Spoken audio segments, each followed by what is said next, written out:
Մենք մեր ակցիայի շրջանակում նամակում ենք փոխանցելու, կխնդրենք, որ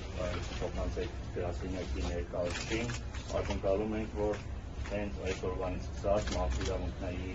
միջազգային օրվանից սկսած իրապես ՄԱԿ-ը Հայաստանյան ներկայացության ջանքերով քայլեր կձեռնարկի Բաքվում պահվող մեր հայրենակիցների շոշափույթ ազատ արձակման իրավունք։